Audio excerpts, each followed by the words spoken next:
तेरे ही रंगों से पहचान है वतन की, तेरे ही कारण शान है वतन की। जब तू लहराए सब साथ आए, वतन की रक्षा का वो गीत गाएं। मेरी आन है तू, मेरी शान है तू, तिरंगे मेरी जान है तू। नमस्कार। आज मैं आपके चैनल में आपका फिर से स्वागत करती हूँ। हमारा राष्ट्रीय ध्वज जो हमारी आज़ादी का प्रतीक है, आज इसी के विषय में कुछ महत्वपूर्ण बातें लेकर मैं आपके सामने आई हूँ। हमारे ध्वज को आज हम जिस रूप में देखते हैं, यह इसका मौलिक रूप नहीं है। इसमें समय समय पर अनेक परिवर्तन हुए हैं।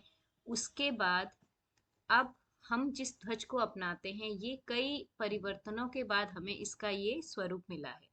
सबसे पहले जब 1905 में बंगाल विभाजन हुआ था, उसके बाद 1906 में सबसे पहले एक ध्वज की परिकल्पना की गई, जिसमें 3 रंग की धारियां थी, हरी, पीली और लाल पट्टियां थी।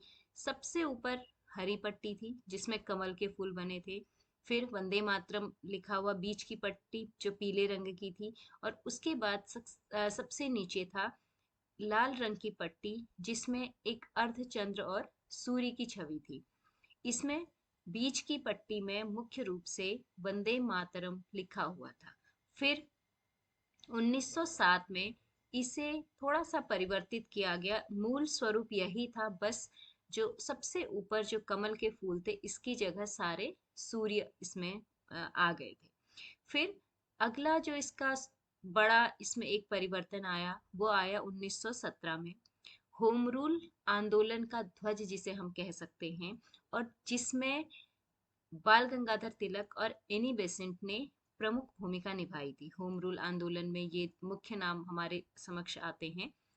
यह ध्वज लाल और हरी पट्टियों से बना हुआ था, जिसमें क्या था, एक और तारों का समूह था, एक अर्धचंद्राकार चांद था, और ऊपरी भाग में इसमें यूनियन जैक भी था।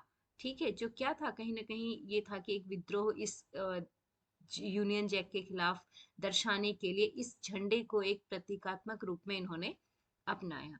इसके बाद 1921 में इसमें एक और बड़ा परिवर्तन हुआ, जिसने इसके आकार को और इसके प्रारूप को पूरी तरीके से बदला।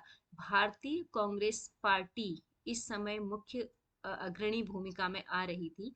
उस समय पिंगली वेंकैया नामक एक जो व्याख्याता थे, एक प्रोफेसर थे, उन्होंने इस ध्वज को डिजाइन किया था, और महात्मा गांधी ने इसके डिजाइन में महत्वपूर्ण भूमिका निभाई थी। और यहाँ पर हरे और लाल रंग को के द्वारा एक धार्मिक एकता का संदेश देने की बात भी की गई थी, और इसमें चरखा जोड़ा गया था। गांधी जी का जो प्रमुख एक उनसे संबंधित वस्तु थी चरखा, वह हमारे इस ध्वज का हिस्सा बना, जिसका उद्देश्य स्थानीय जो रोजगार है उसको बढ़ाना था, और गांधी जी के आत्मनिर्भरता की बात को बल देना था।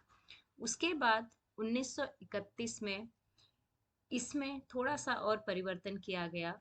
यहाँ पर भी हमारे ध्वज में 3 पट्टियां थी।